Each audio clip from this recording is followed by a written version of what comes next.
Police வேலைக்கு தான் போகணும்னு சின்ன வயசுலேருந்து ஆசையிலேருந்து போலீஸ் ட்ரைனிங் பண்ணான். எப்படியாவது நான் அந்த காக்கி ட்ரெஸ்ஸை போட்டணும்னு போராடி பார்த்து முடியலைன்ன ஒன்று. இப்போ 92 பாபர் மசூதி இடிப்பு நிகழ்வு நடைபெறுகிறது. அந்த பாபர் மசூதி இடிப்பு நிகழ்வில் வந்து காலகட்டத்தில் இருந்த பிஜேபி தலைவர்கள், அந்த ரத யாத்திரை நடத்தின தலைவர்கள்லாம் ஹவுஸ் அரெஸ்ட் பண்ணி வச்சுருந்தாங்க. மலைக்கு மேலே வர்றதுக்கு மேலே வந்து சேர்ந்தாதான் உத்தரவாதம், ஆனால் இடையில எது வேணாலும் நடக்கலாம். சிஆர்பி வீரர்களுக்கு 4 பேர் உள்ளே இருந்தால் ஒரு ஆள் தேட்டருக்கு வெளியே பாதுகாப்புக்கு நாங்கள் நிற்போம். உங்கள் லெஜண்ட் சரவணாவில் தீபாவளி பரிசாக பவனுக்கு ரூபாய் 1200 தள்ளுபடி. முந்திரி திராட்சை முழுசா இருக்கு. ஆச்சி பாயாசம் மிக்ஸ், 1 வாங்கினால் 1 இலவசம். அப்பவும் இப்பவும் எப்பவும் அதிரடி கலெக்ஷன், சரவெடி செலிப்ரேஷன். போலீஸ் வேலைக்கு சேரணும்னு சொல்லிட்டு அவனுக்கு ஒரு சின்ன கதை இருக்குது. அவனுக்கு போலீஸ் வேலைக்கு தான் போகணும்னு சின்ன வயசுலேருந்து ஆசையிலேருந்து போலீஸ் ட்ரைனிங் பண்ணான். போலீஸ் வேலைக்கு தான் போகணும்னு சின்ன வயசுலேருந்து ஆசையிலேருந்து போலீஸ் ட்ரைனிங் பண்ணான். அவனுக்கு வந்து இந்த கண் பார்வை வந்து ஒரு ஐசைட் வந்து கொஞ்சம் மாறி இருக்கும். நம்ம வழக்கு தமிழில் சொல்லுவோம் இல்லையா, மாறுகன்னு சொல்லுவோம் இல்லையா, அந்த மாதிரி இருந்ததுனால என்னுடைய தாய்மாமன் பையன், நான் அவனும் ஒரே ஏஜ், ஒன்றாவே வளர்ந்தோம். நான் காலேஜ் போயிட்டு அவன் வந்து அந்த பக்கம் போலீஸ் ட்ரைனிங் போகணுன்னு போனான். அவனை போலீஸில், தமிழ்நாடு போலீஸில் எடுத்துக்கலை. அது காரணம் இந்த ஐசைட் ப்ராப்ளம். ஆனால் அவனுக்கு போலீஸ் வேலை கிடைக்கல அப்படின்றதில் ஒரு மிகப்பெரிய வருத்தத்தில் எப்படியாவது நான் அந்த காக்கி ட்ரெஸ்ஸை போட்டணும்னு போராடி பார்த்து முடியலைன்ன ஒன்று. அந்த டைமில் சிஆர்பிஎஃப்க்கு ஆள் எடுக்கிறாங்கன்ற செய்தி வந்த உடனே அங்கே போய் சேர்ந்து யாருக்கிட்டையும் சொல்லாமல் சிஆர்பிஎஃப்பில் போய் சேர்ந்துட்டான். சேர்ந்துட்டு நான் வந்து, நீ என்ன லோக்கல் போலீஸில் தானே நீ என்னை எடுக்க மாட்டேன், நான் போய் ஒட்டுமொத்த இந்தியாவுக்குமே பாதுகாப்பாக இருக்கிற இடத்துல போய் நான் போய் உட்காந்துக்கிறேன்னு உட்காந்துட்டான். செலக்ட் ஆகிட்டான். இப்போ அவனுக்கு வந்து என்னுடைய சொந்த தாய்மாமன் பையன், இன்னொரு சின்ன எங்கள் மாமா முறை தான், திருமணம் உறவு செய்து கொள்ளக்கூடிய முறை தான். அதில் என்னுடைய தங்கச்சி, எனக்கு தங்க முறை வேணும், அவனுக்கு திருமணம் செய்வதற்காக பேசி வச்சுருந்தோம். என்னுடைய சித்தப்பா வந்து ரயில்வேல இன்ஸ்பெக்டராக இருந்தவர். அவர் அந்த வேலையை எழுதி கொடுத்துட்டு விஆர்எஸ் வாங்கிட்டு வேற ஒரு தொழில் பண்ணிகிட்டு இருந்தார். அவர் என்ன பண்ணார், சின்ன வயசுலேருந்து இந்த பையனுக்கு இந்த பொண்ணை கொடுக்கலான்ற மாதிரி உறவுகளில் பேசி வச்சுருந்தாங்க இல்லையா. பேசி வச்சுருந்ததில் இவன் சிஆர்பிஎஃப் வேலைக்கு யார்கிட்டையும் சொல்லாமல் போய் சேர்ந்துட்டான உடனே அவர் எங்கள் சித்தப்பா என்ன பண்ணிட்டார், அவனுக்கு பொண்ணு கொடுக்க மாட்டேன்ட்டார். அப்போ நாங்கள்லாம் போய் வீட்டில் உட்காந்து போய் பேசினா, இல்லை சிஆர்பிஎஃப் பற்றி உங்களுக்கு தெரியாது, அங்கே உயிருக்கு உத்தரவாதம் கிடையாது, எப்போ வருவான் எப்போ போவான்னு தெரியாது, இருப்பானா இல்லையான்னு கூட செய்தி கூட கேட்டுக்க முடியாது அப்படின்னு சொல்லிவிட்டு ரொம்ப விடாப்பிடியாக இருந்துட்டார். சின்ன வயசுலேருந்து தான் நம்ம இவங்களோட தான், இவர் தான் கணவர், இவர் தான் மனைவி, அந்த ஒரு ஆசை உறவுகளில் வளர்த்துருப்பாங்க இல்லையா. அதை தாண்டி இப்போ அவனுக்கு ஒரு முக்கியமான சூழல் வந்தது. எந்த முடிவை எடுக்கிறது, வேலையை விட்டுட்டு வா பொண்ணு தர்றேன்னு சொல்கிறார். இப்போ அவன் என்ன முடிவு எடுக்க போகிறான் அப்படின்னா, அவன் வந்து எனக்கு வேலை தான் வேணும், பொண்ணு வேணான்ட்டான். கிட்டத்தட்ட ஒரு 15 வருடங்களாக மனசுக்குள்ளே ஆசையை வளர்த்துருந்தவே, இல்லை எனக்கு அந்த வேலை தான் வேணும்ன்ட்டு உறுதியாக போய் அந்த வேலையிலே இருந்துட்டான். அந்த பொண்ணுக்கு வேறு ஒரு மாப்பிள்ளையை பார்த்து, என் தங்கச்சி தான் எனக்கு, வேறு ஒரு மாப்பிள்ளையை பார்த்து திருமணம் செஞ்சாச்சு. இப்போ இவன் போய் வேலைக்கு செஞ்சுட்டான். நான் கேட்டேன், நான் அந்த வயசில் நல்லா பேசிப்போம்ல, ஆள் மனதில் என்ன இருக்குன்னு நம்மக்கிட்ட தானே சொல்லுவாங்க. சொல்லும்போது, இல்லை மாப்பிள்ளை அது பரவாயில்ல, நான் வந்து அந்த வேலை எனக்கு ரொம்ப பிடிச்சிருக்கு, அதனால் பரவாயில்ல, என்ன இருந்தாலும் அந்த வேலையை விட்டுட்டு வர சொன்னது எனக்கு வந்து உடன்பாடு இல்லை அப்படின்னு. அப்போ அந்த காலகட்டத்தில் தான் தொடர்ச்சியாக ஏதாவது தகவல் சொல்லிக்கிட்டே இருப்பான். இப்போது செல்ஃபோன்லாம் வரலை. அப்போது 89, 90 தொடங்கினது இந்த நான் சொல்கிற சம்பவம். இப்போ 92 பாபர் மசூதி இடிப்பு நிகழ்வு நடைபெறுகிறது. அந்த பாபர் மசூதி இடிப்பு நிகழ்வில் வந்து அன்றைய காலகட்டத்தில் இருந்த பிஜேபி தலைவர்கள், அந்த ரத யாத்திரை நடத்தின தலைவர்களெல்லாம் ஹவுஸ் அரெஸ்ட் பண்ணி வச்சுருந்தாங்க. ஹவுஸ் அரெஸ்ட்டில் வந்து யார் பாதுகாப்புன்னா இவன் தான் பையன் பாதுகாப்பு. அப்போ அத்வானி போன்ற தலைவர்கள், கூட இருந்த தலைவர்கள்லாம் வீட்டு காவலில் வச்சுருக்கும்போது வீட்டுக்கு வெளியில் பாதுகாப்பு. ஃபோன் பண்ணும்போது சொல்லுவான் அந்த மாதிரி. அப்போது அவன் உளவியலாக எவ்வளோ சிக்கல்கள் இருக்குது பாரு. அவன் ஒரு இஸ்லாமிய பின்புலத்தை சேர்ந்தவன், ஒரு மசூதி இடிக்கப்பட்டிருக்கு. அந்த மசூதி இடிக்கப்பட்டதற்கு காரணகர்த்தாவாக சொல்லப்படுகிற அந்த தலைவர்கள் வந்து வீட்டுக்காவலில் வச்சுருக்காங்க, இவன் வெளியில். ஆனால் அவங்க உயிரை பாதுகாக்கணும். அப்போ அந்த இடத்துலையும் நான் கேட்குறேன், உனக்கு என்னடா மனநிலை இருந்தது அப்படின்னா, இல்லை இந்த இடத்துல நான் என்னன்றதை பார்க்க மாட்டேன், எனக்கு நான் எடுத்திருக்கிற வேலை தான் முக்கியம், அதுதான் எனக்கு.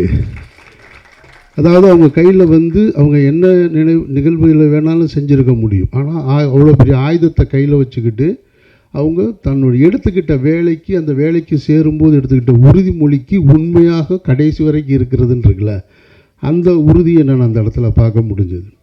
அதுக்கு பின்னால் அடிக்கடி கேட்பேன், நான் நாகாலாந்து போயிருக்கேம்மா, மணிப்பூர் போயிருக்கேம்மா, மிசோரம் போயிருக்கேம்மா, இப்படி எப்போ கேட்டாலும் இங்கேருந்து அங்கே போனால் இப்படி திடீர்னு ஒரு ஃபோன் அடிப்பான். ஃபோன் அடித்தா எங்கடா இருக்கேன்னா, பஞ்சாபில் ஒரு கலவரம், அங்கே இருக்கேன் அப்படிமா.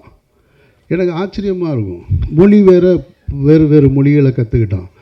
அதில் ரொம்ப குறிப்பாக அவன் சொல்கிறது என்னென்னா, இந்த நாகாலாந்து மணிப்பூர், நான் அதுக்காக தான் முன்னாடி பேசணும், ஏன்னா அதில் இருக்கிற விஷயங்களை ஒரு ஐஜி கொஞ்சம் தெளிவாக சொல்லுவாங்க அப்படின்றதுக்காக. ஏன்னா இதெல்லாம் நான் கேள்விப்பட்ட செய்தி தான். அப்போ இங்கே நாகாலாந்துலலாம், அப்போ வந்து நாகாலாந்து மிசோராம்லலாம் மலைக்கு கீழேருந்து மலைக்கு மேலே போகும்போது இவங்களுக்கே, அதாவது கீழேருந்து கிளம்பிட்டாங்கன்னு மேலே சொல்லுவாங்களாம். மலைக்கு மேலே வர்றதுக்கு மேலே வந்து சேர்ந்தால் தான் உத்தரவாதம், ஆனால் இடையில எது வேணாலும் நடக்கலாம், சிஆர்பிஎஃப் வீரர்களுக்கு உயிருக்கு உத்தரவாதம் இருக்காது. அப்போ இரவு நேரத்தில் காவல் அது மாதிரி கீழேருந்து வரும்போது 2 பேர் பாதுகாப்பாக இருப்பாங்க, மேலேருந்து போகும்போது வண்டி பாதுகாப்பாக இருக்கணும், இல்லைன்னு சொன்னால் எப்போ வேணாலும் தாக்குதல் நடக்கலான்னு. அப்போ பகல் நேரத்தில் டென்ட்டில் படுத்திருப்போம். திடீர்னு பார்த்தா எங்கேருந்தோ ஒரு மலை உச்சியிலேருந்து இந்த போராளி குழுக்கள் வந்து ஷூட் பண்ணுவாங்க, தடன்னு எந்திரிச்சு ஓடணும் இப்படின்னா, அதாவது சினிமா காட்சிகளை போல் ஒன்றொன்றும் சொல்லிக்கிட்டே இருப்போம். இரவு நேரத்தில் நாங்கள் பாதுகாப்பாக இருக்கணும் அப்படின்னு சொன்னால், இப்போ நாகாலாந்துலலாம் மணிப்பூர்லாம் பாதுகாப்பாக இருக்கணும்னு சொன்னால் அவங்களுக்குள்ளே வந்து சில சப்தங்களையும் சில விசில் இதெல்லாம் அடையாளமாக வச்சுருப்போம். ஏன்னா யார் இருக்கான்னு தெரியாது.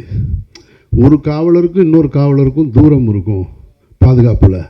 அப்போ அவங்களுக்குள்ளே இருக்கிற பாஷை, அந்த சம்பாஷணை இருக்கு இல்லையா, அது சரியாக சேரலைன்னு சொன்னால் இருட்டில் துப்பாக்கி சத்தம் மட்டும் கேட்கும், சுட்டது யாருன்னு தெரியாது. சிஆர்பிஎஃப் வீரனா இல்லை ஆப்போசிட்டில் இருக்கவனான்னு தெரியாது. காலையில் தான் தெரியும். திடீர்னு குளிச்சுட்ருப்போம், தண்ணி தொட்டி வந்து விழுந்து அதில் இறந்து போயிருக்காங்க. இப்படின்னு ஒவ்வொரு அதிர்ச்சி தகவல்களாகவே நான் கேட்டிருக்கேன். நான் திரைப்படங்களுக்கு போவாங்க வீரர்கள், சிஆர்பிஎஃப் வீரர்கள் வந்து திரைப்படங்களுக்கு போகும்போது அப்படி யாராவது ஒரு 4 பேர் படம் பார்க்கணுன்னா தியேட்டர்களில் ரொம்ப குறைவாக தானே இருக்கும். அந்த மலையில் 4 பேர் உள்ளே இருந்தால் ஒரு ஆள் தியேட்டருக்கு வெளியே பாதுகாப்புங்க நாங்கள் நிற்போம். நண்பர்களே வீரர்களே 4 பேர் உள்ளே இருந்தால் வெளியே ஒரு ஆள் பாதுகாப்புக்கு நின்றுட்டு, அவங்க வந்ததுக்கப்புறம் அடுத்து இவர் வேறு ஒரு டீமோடு போகும்போது இன்னொருத்தர் பாதுகாப்புக்கு இருப்பாங்க. ஏன்னா இந்த சிஆர்பிஎஃப் வீரர்கள் எப்பொழுதுமே குறிவைக்கப்பட்டுக்கிட்டே இருப்பாங்க போராளி குழுக்கள்னால அப்படின்ற இந்த தகவல்களை எல்லாம் கேட்கும்போது இவ்வளவு கஷ்டப்பட்டு இருக்கேடா அப்படின்றத எனக்கு தோணுச்சு. அதில் அவனுக்கே பர்சனலாக அடுத்து ஒரு நிகழ்வு என்ன நிகழுதுன்னா, வேறு ஒரு இடத்துல திருமணம் செஞ்சாச்சு. இப்போ அதுவும் என்னுடைய உறவுக்கார பொண்ணு தான், என்னுடைய அக்கா பொண்ணு தான் திருமணம் செய்கிறான். இப்போ வந்து இந்த பாடல் காட்சியோடு ஒத்து போனதுனால தான் இவ்வளவு நினைவு எனக்கு டக்குன்னு வந்துருச்சு. இந்த நிகழ்ச்சிக்கு வர்றது வரைக்கும் எனக்கு எதுவுமே இல்லை. வந்ததுக்கப்புறம் அவனுக்கு முதல் குழந்தை பிறக்குது. ஆனால் முதல் குழந்தை பிறந்து இறந்துருது. பிறந்த உடனே இங்கே இறந்துருது மதுரையில். இப்போ போல் இந்த பாடல் காட்சியில் காட்டுவது போல் வீடியோ கால் இல்லை, செல்ஃபோன் கிடையாது, பார்க்குறதுக்கெல்லாம் அப்போ வாய்ப்பு இல்லை. 92 93 காலகட்டத்திலலாம் எதுவுமே இல்லை இல்லையா. அப்போ லீவு அப்ளை பண்ணால் லீவு கொடுக்கல அப்படின்றது தான் அவனுடைய முக்கியமான குற்றச்சாட்டு. அங்கேருந்து தொடங்குது. லீவு கேட்குற அவன் என்ன சொல்கிறான், எனக்கு இன்னும் ஒரு குழந்தை பிறந்திருக்கு, அது இறந்துருச்சு, அதுக்கு ஒரு ப்ராசஸ் அவங்க சொல்கிறாங்க. இப்போ அந்த ப்ராசஸில் லீவுக்கு கிடைக்கல. நான் வந்து அவன் அந்த லீவு அந்த ப்ராசஸ் முடிஞ்சு வந்து பார்க்கும்போது அது வரைக்கும் குழந்தைய வச்சுருக்க முடியாது இல்லையா, அதை அடக்கம் பண்ணியாச்சு. அப்போது இப்போ அந்த இடத்துல நின்று சொல்கிறான், எனக்கு என்ன பண்ணுறதுன்னு தெரியலை, இவ்வளோ நான் போராடி இந்த வேலையை நான் நேசித்து நான் கூட இருந்து கடைசியில் என்னுடைய இப்போ குழந்தை இறந்தது கூட என்ன காரணன்றது தெரியலை, அதில் தாமதமானதுண்டு. அதற்கு பின்னாடி அவன் வந்து சிஆர்பிஎஃப் வேலை வேணான்றது அது ஒரு ப்ராசஸ் இருக்குதுன்னு நினைக்கிறேன் நான். அது எழுதி கொடுத்துட்டு அதுக்கப்புறமா வந்து பிஆர்சியில் மதுரையில் பாண்டியன் ரோட்வேஸ் இருக்கு இல்லையா, கார்பரேஷனில் அங்கே வேலைக்கு சேர்ந்து இப்போ வரைக்கும் ஒர்க் பண்ணிக்கிட்டு இருக்கான். அப்போது இந்த பாடல் காட்சியை பார்த்த உடனே எனக்கு நினைவுக்கு வந்தது இந்த கதைகள் எல்லாமே கிட்டத்தட்ட 30 வருஷத்துக்கு முன்னாடி நடந்த கதைகள். இவ்வளவு கடினமான ஒரு உழைப்பு, இவ்வளவு தன்னுடைய வாழ்க்கையை அர்ப்பணித்து வேலை செய்யக்கூடியவர்களை தான் நம்ம சினிமாவில் அதிகமாக வந்து இராணுவ வீரர்களை காவல்துறை மட்டும்தான் பார்த்துருப்போம். சிஆர்பிஎஃப் பிஎஸ்எஃப்லாம் பற்றி நம்ம பார்க்குறதில்ல, யாரும் அதை சொல்கிறதும் இல்லை, அதை பற்றி தெரியவும் தெரியாது. ஆனால் இவர்களுக்கு எல்லாத்தையும் விட எல்லா இடத்துலையும் ரொம்ப கிரிட்டிக்கலான இடத்துல பூரா சிஆர்பிஎஃப் வீரர்கள் இருக்கிறாங்கன்றது மட்டும் மறுக்க முடியாத உண்மையாக நான் உணர்கிறேன். அந்த டிபார்ட்மெண்ட்லேருந்து ஒருத்தர் வந்து இந்த வீடியோவை எடுத்து இந்த பாடலை எடுத்தவருக்கு என்னுடைய நெஞ்சார்ந்த நன்றியை வாழ்த்துக்களையும் தெரிவிச்சுக்கிறேன். அப்படி ஒரு நிகழ்வுக்கு பெருந்தன்மையோடு இந்த நிகழ்ச்சியில் கலந்து கொண்ட டிஐஜி அவர்களுக்கு என்னுடைய வாழ்த்துக்களையும் நன்றியும் தெரிவிச்சுக்கிறேன்.